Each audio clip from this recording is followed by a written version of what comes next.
오늘 우리는 온 세대 어울림 예배를 드리고 있습니다. 주일을 맞이해서 우리가 예배를 드리는 이유는 무엇일까요? 우리 모두가 예수 그리스도를 믿고 구원받았기 때문에 그렇습니다.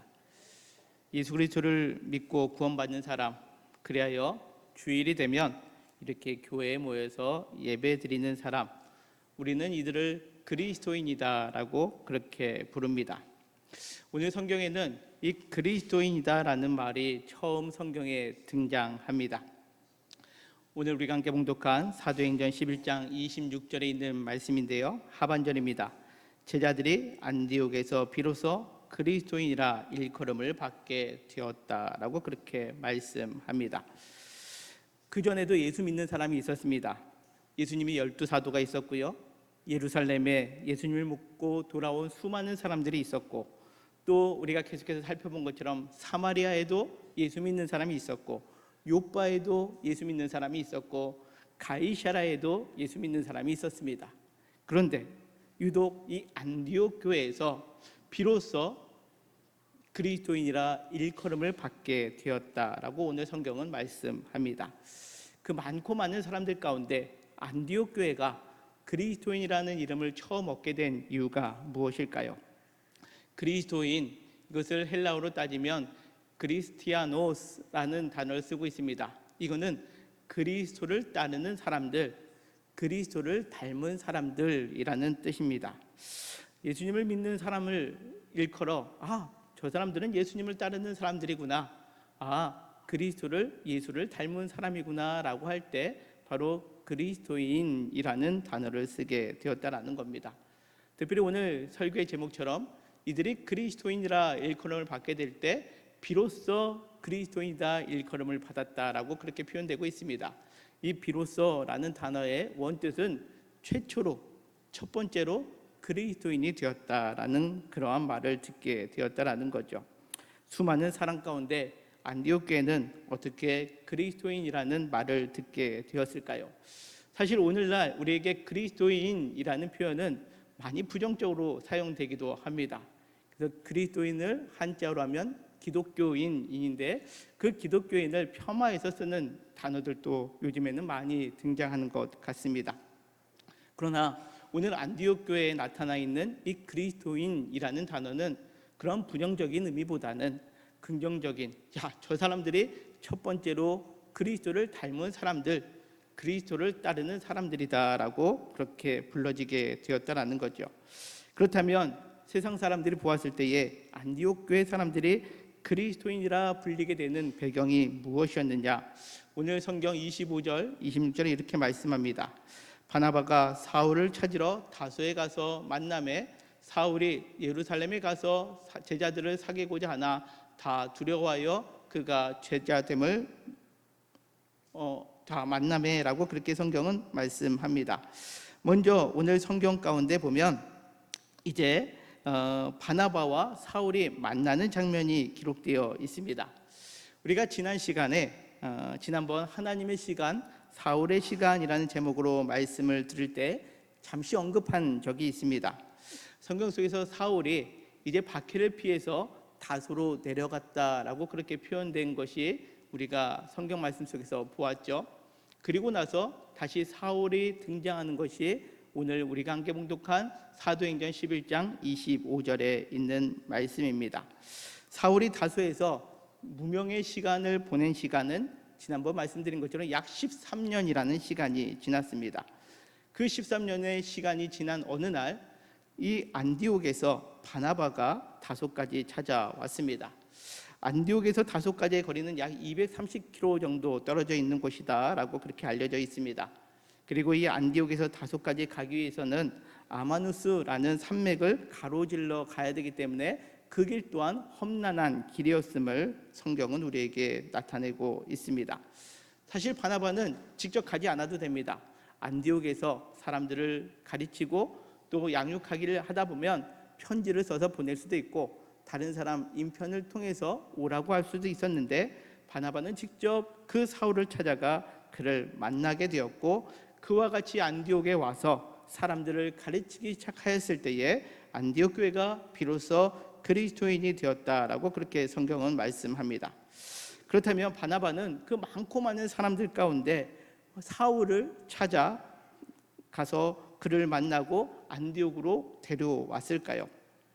바나바와 사울의 만남은 오늘 성경에 기록되고 있는 이 11장에서 처음 등장하는 것이 아닙니다. 사도행전 9장 26절에 보면 사울이 예루살렘에 가서 제자들을 사귀고자 하나 다 두려워하여 그가 제자됨을 믿지 아니하였다라고 그렇게 성경은 말씀합니다. 사울이 예수님을 다메섹 도상에서 만난 후에 이제 예수님을 믿는 사람이 되고 예루살렘에 가서 제자들과 사귀려고 했습니다. 그런데 그 제자들이 사울의 원래의 삶을 알았죠. 예수 믿는 사람을 박해하고 옥에 가두었던 것을 알았기에 다 두려워하였고 그가 예수님을 믿는 제자됨을 믿지 아니하였다라는 겁니다. 근데 그때에 이 사울을 도와준 사람이 누구냐? 바로 바나바였다라는 거죠. 이어지는 9장 27절에 이렇게 말씀합니다. 바나바가 데리고 사도들에게 가서 그가 길에서 어떻게 주를 보았는지와 주께서 그에게 말씀하신 일과 다메섹에서 그가 어떻게 예수의 이름으로 담대히 말하였는지를 전하게 되었습니다. 사울이 이제 다메섹에서 예수님을 어떻게 했다고요? 보았다. 그리고 주님께서 그에게 말씀하셨고 또 이 사울은 다메섹에서 예수의 이름으로 담대히 말하게 되었다라고 성경은 말씀합니다. 바나바가 보았을 때 사울은 예수님을 만난 사람이었습니다. 어떻게 해요? 인격적으로 만난 겁니다. 그리고 그 예수님을 인격적으로 만났기에 예수님의 말씀을 알았고 또 예수님을 담대히 증거하는 그러한 삶을 살았다라고 성경은 말씀합니다. 이와 같은 사울을 바나바가 안디옥으로 데리고 왔다라는 거죠. 그리고 둘이 무엇을 했느냐? 둘이 교회에서 1년간 모여 있어 큰 무리를 가르쳤다라고 그렇게 성경은 말씀합니다.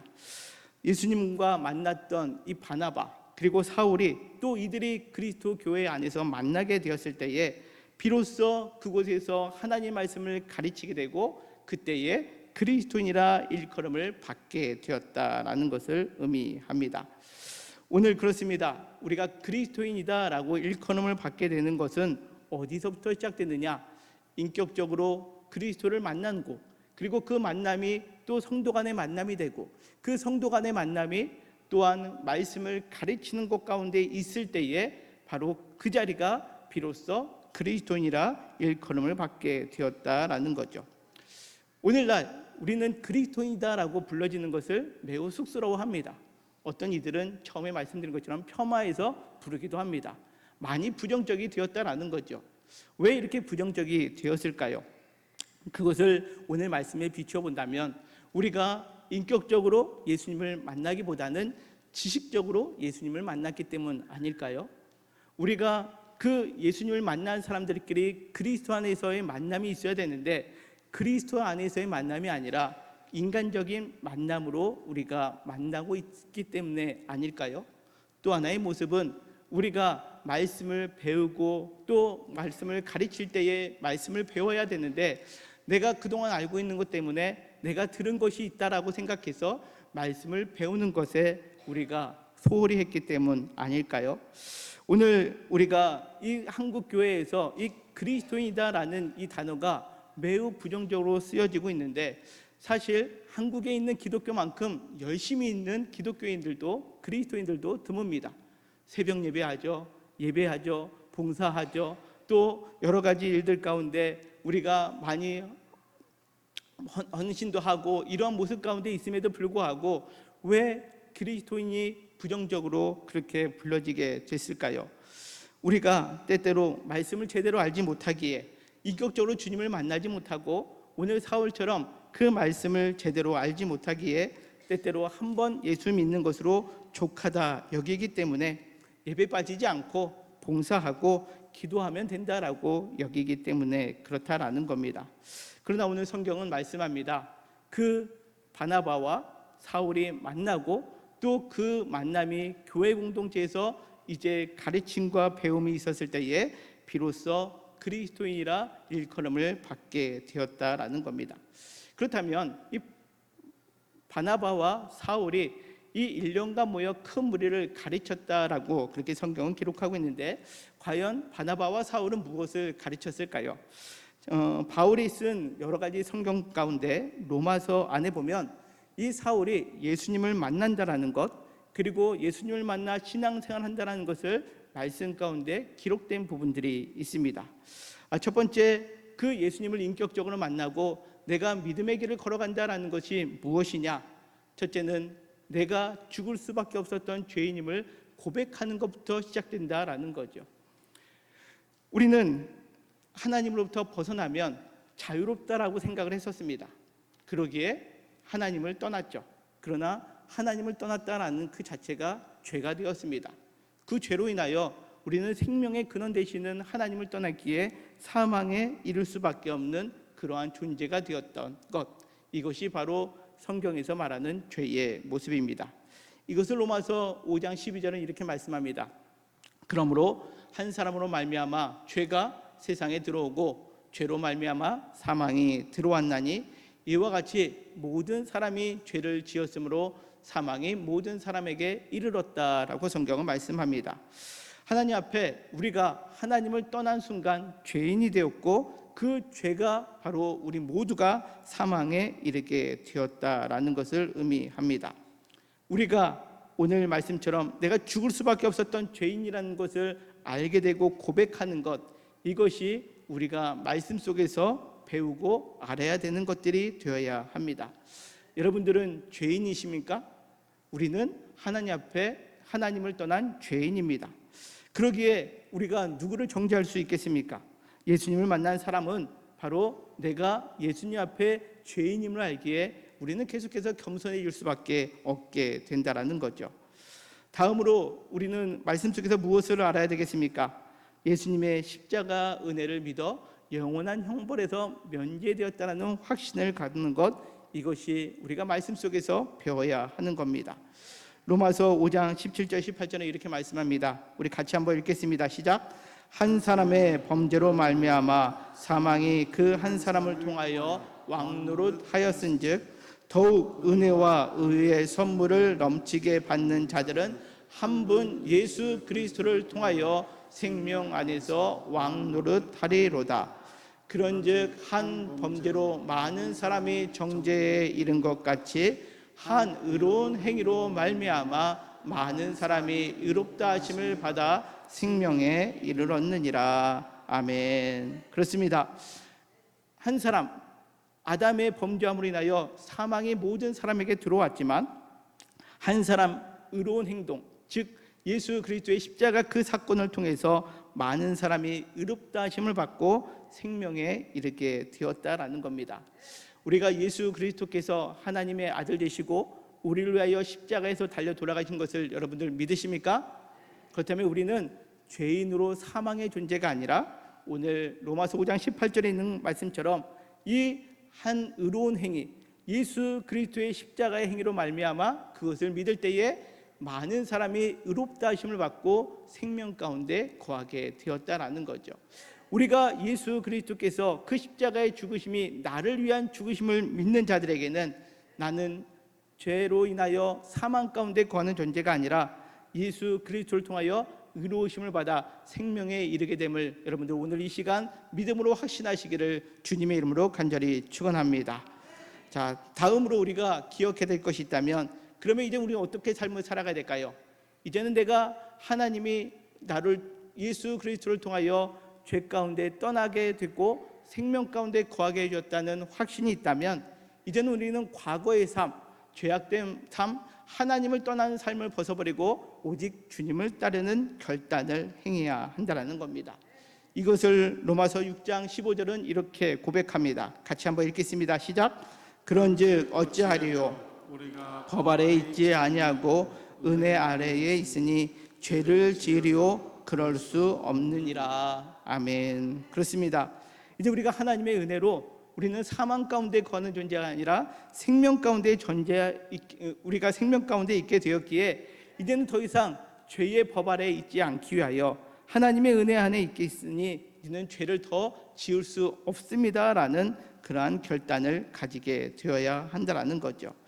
이 하나님의 은혜 아래 있다 살기 때문에 우리는 날마다 이제는 하나님의 자녀답게 성결한 삶을 살아갈 수 있도록 결단하는 그러한 모습을 우리는 지녀야 한다는 겁니다. 그런데 우리가 날마다 이렇게 살아갈 수 있을까요? 그렇지 못하다라는 겁니다. 때때로 우리는 연약해서 그 결단이 무뎌질 때가 있고 그 결단을 이루지 못할 때가 있다는 거죠. 그러나 성경은 말씀합니다. 그 결단에 그 쓰러지는 것이 연약함으로 말미암아 좌절하는 인생이 아니라 삶이 아니라 그때그때마다 성령의 도우심으로 다시 일어나는 믿음을 갖는 것을 성경은 우리에게 말씀합니다. 이것을 로마서 8장 26절부터 28절은 말씀합니다. 같이 읽겠습니다. 시작. 이와 같이 성령도 우리의 연약함을 도우시나니 우리는 마땅히 기도할 바를 알지 못하나 오직 성령이 말할 수 없는 탄식으로 우리를 위하여 친히 간구하시느니라. 마음을 살피시는 이가 성령의 생각을 아시나니 이는 성령이 하나님의 뜻대로 성도를 위하여 간구하심이라.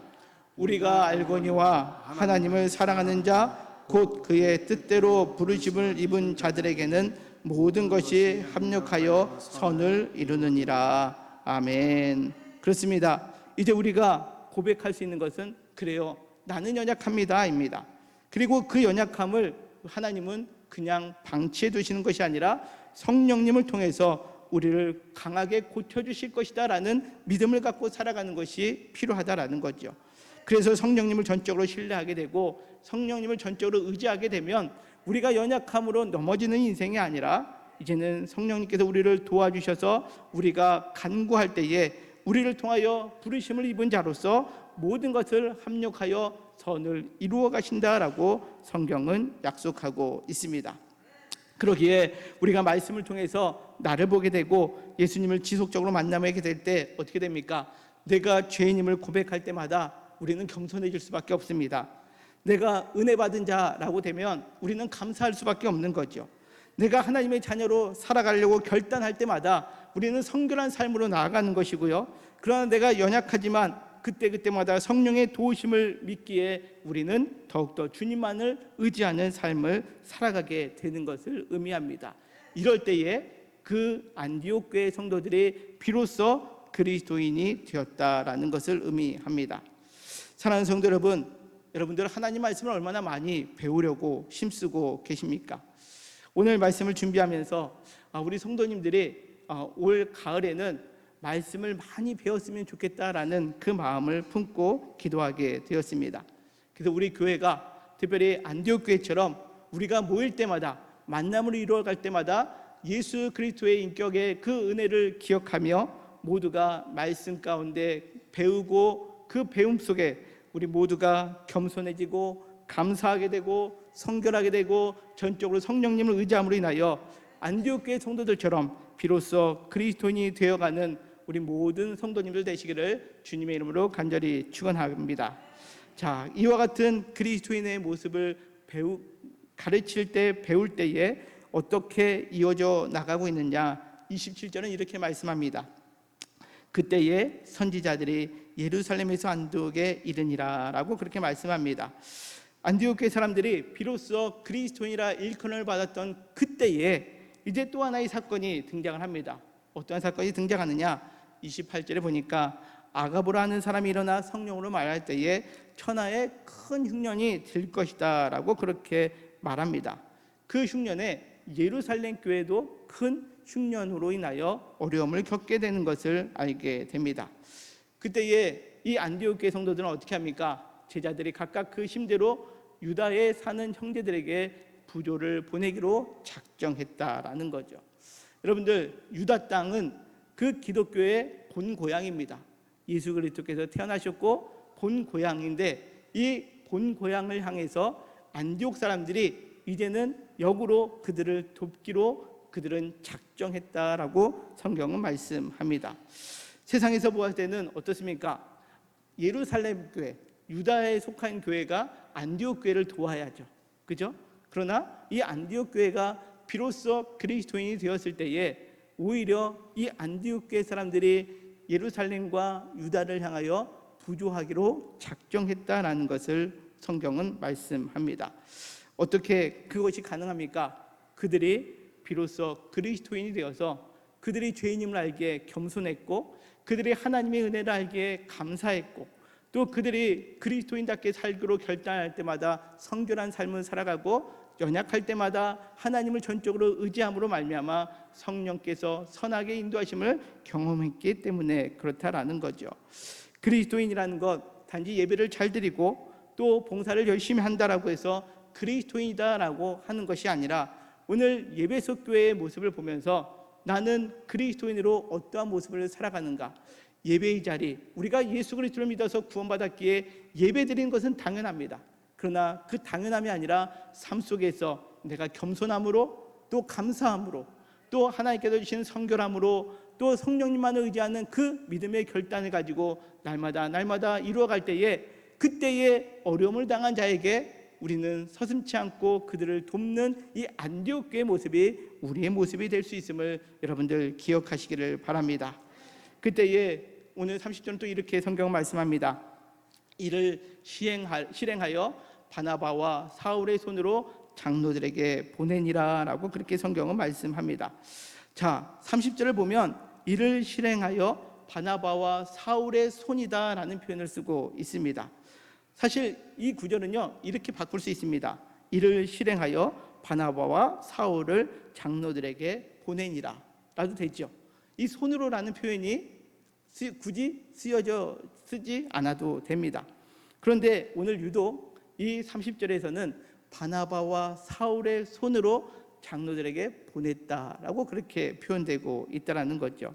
이 손이다라는 것은요, 단지 우리의 손을 말하는 것이 아니라 그 사람의 전체의 삶의 방향을 가리키는 강조된 표현이 바로 이 손이다라는 거죠. 자, 우리가 몸에 안 좋은 음식이 있을 때 여러분들 나 그거 먹지 않아 라는 표현을 쓰기도 하지만, 이것을 먹으면 내 몸에 건강에 안 좋아, 그러면 우리는 뭐라고 표현하죠? 난 저거 손도 안 돼 라고 그런 표현 쓰죠. 어떤 의미입니까? 먹지 않는다라는 표현도 되지만 내 의지와 결단이 담겨 있는 표현입니다. 내가 지금 당뇨가 있으니까 나 단 것에 난 손도 안 돼 라고 그렇게 표현하는 것처럼, 오늘 이 바나바와 사울의 손이라는 것이 바로 그런 의미가 담겨 있습니다. 사울의 삶은 어땠습니까? 사울은요, 우리가 앞서 살펴본 것처럼 사람을 옥에 가두고 또 사람을 박해했던 삶을 살아갔던 사람이었습니다. 자신의 영광을 위해서, 자신의 이익을 위해서 자신이 높아지는 그러한 모습 가운데 그는 그러한 삶을 살았습니다. 어찌 보면 기독교인을 박해하는, 그리스도인을 박해하는 손이 그의 삶이었습니다. 그러나 이제 사울은 삶이 바뀌었습니다. 그가 안디옥 교회와 더불어 비로소 그리스도인이 되었을 때에 바나바와 사울은 어떠한 삶의 모습으로 바뀌었습니까? 사람을 해하거나 죽이는 손이 아니라 사람을 살리는 손으로 지금 유다의 장로들에게 보냄을 받고 있는 그러한 존재가 되었음을 오늘 성경은 우리에게 말씀합니다. 오늘 안디옥 교회는 비로소 그리스도인이라는 일컬음을 받는 교회가 되었음을 오늘 성경은 말씀합니다. 그렇다면 오늘 예배드리는 우리가 진정한 비로소 그리스도인이 된다라는 그러한 말을 듣기 위해서는 우리는 오늘 말씀 앞에서 우리 자신을 다시 한번 점검해 보아야 합니다. 내가 죄인임을 고백하기에 겸손한 삶을 살고 있습니까? 내가 말씀을 늘 들을 때마다 내가 죄인임을 고백해야 된다라는 거죠. 근데 우리가 이것이 말씀을 계속해서 배우지 아니하게 될 때는 내가 죄인임을 망각하게 됩니다. 죄인임을 망각하게 되다 보면 어떻게 될까요? 다른 사람을 비난할 수밖에 없습니다. 내가 죄인임을 알게 될 때 우리는 더 낮은 자세로 겸손한 삶을 살아갈 수 있게 된다는 거죠. 또 하나의 모습은 내가 십자가의 사랑과 은혜 안에 있을 때에 우리는 감사의 삶을 살아갈 수 있다는 겁니다. 그러나 우리가 이 십자가의 은혜와 사랑이 어느 순간 값싼 은혜로 여겨지고 모두가 누군가가 누릴 수 있는 것으로 여겨질 때에 우리는 감사의 삶이 아니라 우리의 인생은 이 십자가의 사랑과 은혜가 하찮은 것으로 여겨지고 무엇을 더 의지할까요? 내가 노력하고 내가 힘쓰는 것들이 더 우위에 두는 그러한 어리석음의 삶을 살아갈 수밖에 없게 된다라는 겁니다. 십자가의 사랑과 은혜가 없어지게 되면 여전히 누가 더 많은 것을 했고 내가 더 얼마나 노력했는 것만 남게 되다 보니까 감사의 삶이 아니죠. 감사는 거저 받았을 때, 은혜를 받았을 때 할 수 있는 건데, 내 힘과 내 노력을 했을 때 감사는 사라지게 되고 내 권리와 내가 주장하는 것만 남게 되는 삶을 살아갈 수밖에 없다라는 거죠. 교회의 모습 가운데 그런 모습이 있다면 우리는 그 그리스도인이라는 모습이 부정적일 수밖에 없다라는 겁니다. 그러기에 우리는 날마다 말씀을 통하여 가르침을 받을 때에 십자가의 사랑과 은혜 안에 내가 감사하는 삶을 살고 있는가를 늘 점검해야 한다라는 겁니다. 또 하나의 모습이 있다면 하나님의 자녀가 되었기에 이제는 세상의 방식이 아닌 하나님의 자녀로 살아가려고 하는 그러한 결단의 삶을 살아가고 있느냐라는 거죠. 우리가 하나님의 자녀가 되었습니다. 그런데 그 하나님의 자녀를 거저받았기에 또 금방 우리의 삶이 세상에 속하 있는 모습으로 살아가고 있다면 우리는 세상과 구별되지 못하는 모습으로 살아갈 수밖에 없다는 거죠. 예전에 읽은 책인데요, 책 제목이 나쁜 그리스도인이라는 그러한 책 제목이 있습니다. 그리스도인이 어떻다고요? 나쁘대요. 책 제목이 나쁜 그리스도인. 세상 사람들이 그리스도인을 왜 나쁜 그리스도인이다라고 말하냐면 그 책에 여러 가지 내용이 있지만 제가 딱 두 가지가 생각났습니다. 하나는 위선적이다라는 거죠. 교회에서는 사랑을 이야기합니다. 그리고 서로 헌신을 얘기를 합니다. 그런데 우리가 그 하나님의 자녀로 살아가는 그 결단을 잃어버리게 될 때에 교회 안에서는 사랑을 얘기하고 또 교회 안에서는 헌신과 내려놓음, 겸손을 이야기하는데 오히려 세상 속에서는 전혀 다른 모습으로 살아갈 때에 그 모습이 위선적이다라고 그렇게 말한다라는 겁니다. 또 하나의 모습이 있다면 그 나쁜 그리스도인이라는 책에 보면 배려 없는 것, 이것이 그리스도인들의 부정적인 모습 가운데 하나 있다라는 거죠. 특별히 배려 가운데 무엇이 있느냐? 오해하지 마십시오. 배려 없는 전도라는 그런 표현이 있습니다. 기독교에는요, 전도하려고 무단히 애를 씁니다. 맞죠? 영혼 구원을 위해서 우리는 전도해야 됩니다. 그런데 전도가 목적이 되다 보니까 모든 것들을 전도로 연결되고 있다는 거죠. 누군가에게 어렵고 힘든 사람에게 오늘 안디옥 교회가 이 예루살렘과 유다의 부조를 보내는 가운데 있을 때에도 그냥 그리스도의 사랑을 보내면 되는데 그 보낸 것에 대해서 뭔가를 대가를 요구하는 모습, 그것이 오늘 어찌 보면 배려 없는 전도의 모습, 이것이 우리의 모습이 될 수 있다는 거죠. 내가 누군가를 도와줄 때 왜 도와줍니까? 너 이거 받고 교회 나와야 돼? 너 내가 이거 왜 도와주는지 알아? 너 그거에 상응하는 우리 교회 한번 따로 나와야 돼? 이런 이야기를 할 때마다 그 사람들은 어느 순간부터 교회의 그러한 도움과 사랑을 받는 것에 대해서 거부감을 갖게 되는 것, 그때에 나쁜 그리스도인이다라고 표현된다라는 거죠. 우리는 하나님의 자녀로서 삶을 살아갈 때에 날마다 성결한 삶을 살아가기 위하여 내가 원하는 것을 추구하는 인생이 아니라 하나님의 자녀로서 오늘 안디옥 교회가 예루살렘과 유다 지역에 그 마음을 작정하고 실행했던 그 모습처럼 우리도 날마다 하나님의 자녀로 살아가는 결단을 이루어갈 수 있는 우리 모두가 되시기를 간절히 소망합니다. 또 하나의 마지막 모습은 우리가 연약하여서 때로는 그렇게 살지 못할 때가 있습니다. 여러분들 늘 은혜 안에 살면 얼마나 좋겠습니까? 저도 목사이지만 제가 말씀 보고 기도할 때 은혜롭게 말할 때가 있지만 어느 순간에 보면 저도 인간의 연약함으로 인하여 화날 때도 있고요, 또 때로는 마음 가운데 나쁜 마음을 품을 때가 있습니다. 그렇다고 해서 제가 못된 인간일까요? 그죠? 저는 못된 인간 맞습니다. 그러나 우리의 그 연약함을 알기에 우리는 성령의 도우심을 구하는 거죠. 그 성령의 도우심을 구하며 삶을 살아간다는 것, 내 힘과 내 노력과 내 성품이 아닌 주님을 의지하는 삶, 성령님을 의지하는 삶을 살아가고 있는지 날마다 점검할 때에 우리를 통해서 비로소 그리스도인이라 일컬음 받게 된 것임을 오늘 성경은 우리에게 말씀합니다. 사랑하는 성도 여러분, 오늘 안디옥 교회가 비로소 그리스도인이다 일컬음을 받게 된 가장 큰 것은 예수님을 인격적으로 만나고 있느냐라는 거죠. 여러분들 예수님을 인격적으로 만났습니까? 제가 얼마 전에 한 학생이 저한테 이런 질문을 합니다. 목사님, 예수님을 인격적으로 만난다는 게 무엇입니까? 라는 질문을 받은 적이 있습니다. 여러분들, 예수님을 인격적으로 만난다는 건 무엇일까요? 제가 누군가를 만날 때 사무적으로 만날 수 있고요, 형식적으로 만날 수 있고, 때로는 인격적으로 만날 수 있습니다. 인격적으로 만난다라는 의미는 무엇이냐? 내가 그분의 말에 귀 기울이는 거죠. 그리고 그분의 말에 내가 마음에 담아두고 그것을 고민하고 생각하는 삶을 살아가는 겁니다. 그러기에요, 우리는 하나님 말씀을 늘 가까이 하며 그 말씀을 나에게 주신 것을 우리가 정말로 나에게 주신 말씀으로 믿고 따를 때 우리는 그 안에서 말씀 속에서 주님과 인격적인 만남을 이루어갈 수 있음을 여러분들 기억하시기를 바랍니다. 그럴 때에 우리는 겸손해질 수 있고, 우리는 감사할 수 있게 되고, 우리는 성결한 삶을 살아갈 수 있고, 우리가 연약할 때마다 성령의 의지하심을 따라 살아가게 될 때 사람들이 볼 때 우리 영통교회 성도님들 한 사람 한 사람을 향하여 비로소 그리스도인이라 일컬음을 받는 놀라운 일들이 일어나게 될 줄 믿습니다.